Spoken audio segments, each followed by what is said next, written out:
মুখ্যমন্ত্রী অব্দি অ্যাক্সেস পেতেন? মানে অনেকে বলছে এখন যে মুখ্যমন্ত্রী বলুন না, সেটা যাই হোক, মুখ্যমন্ত্রী মানে ফোন বা মেসেজ নাকি 21-এর পর থেকে খুব রেস্ট্রিক্ট করে দিয়েছে। সেটা গ্যাপ ছিল।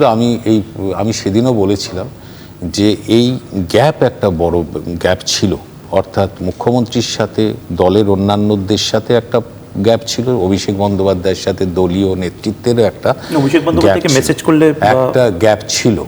মানে আমি আমার কথা ছেড়ে দিই, আমি তো নগণ্য ব্যক্তি।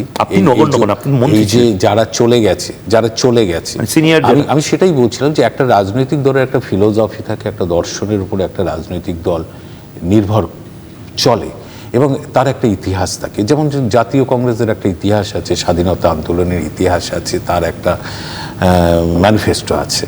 তেমনি যারা বামপন্থী, যারা কমিউনিস্ট পার্টি করে তাদের একটা সাম্যবাদের একটা আদর্শ আছে, মার্কস আছে, লেনিন আছে, তাদের ভাবনা আছে, সেটা নিয়ে সে চলে। এখন যারা বিজেপি করে তাদের একটা নিজস্ব দর্শন আছে, তার উপরে ভিত্তি করে চলে। কিন্তু তৃণমূল কংগ্রেস যে গঠন হলো, এটা কিন্তু শুধুমাত্র একজন ব্যক্তির লড়াই এবং একজন ব্যক্তির ভাবমূর্তির ওপরে কিন্তু তৃণমূল গঠন হয়েছিল, যেটা হচ্ছে মমতা বন্দ্যোপাধ্যায়। কোনো আদর্শ নেই একটা দলে, সেখানে তো আপনারা ছিলেন।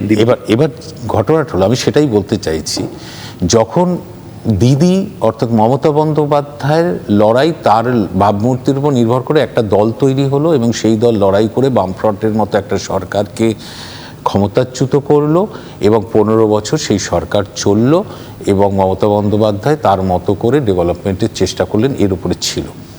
কিন্তু যখনই একজন ব্যক্তি কেন্দ্রিক একটি দল হবে, তখন সেই ব্যক্তির যখন দুর্বল হয়ে পড়বে, সেই ব্যক্তির যখন জনসমর্থন কমবে বা হেরে যাবে, তখন তার চারপাশের যে লোকগুলো সে কিন্তু সব চলে যাবে। এটা তো আপনি শিক্ষিত লোক হিসেবে আপনি তো আজ না হয় কাল না হয় পরশু এটা জানতেন যে সুপারস্টারকে ভিত্তি করে একটা ব্র্যান্ড চলছে, সেই সুপারস্টারের জনপ্রিয়তা আজ না হয় কাল পড়বে। তার জন্য 2 থেকে 3 নম্বরে যারা আছে বা সেকেন্ড র্যাঙ্ক যাদেরকে বলা হয়, তাদেরকে তৈরি করে যাওয়াটাও তো সেই সুপারস্টার বা সেই দলের উচিত ছিল। এটা তো তার মানে তো শুধু মমতা বন্দ্যোপাধ্যায় না, আপনাদেরও তো দোষ। আপনারা তো জানতেন যে মানে আজ না হয় 2030-এ এই দলটা থাকবে না, তার মানে হ্যাঁ, ঘটনা তাই ছিল। এর জন্য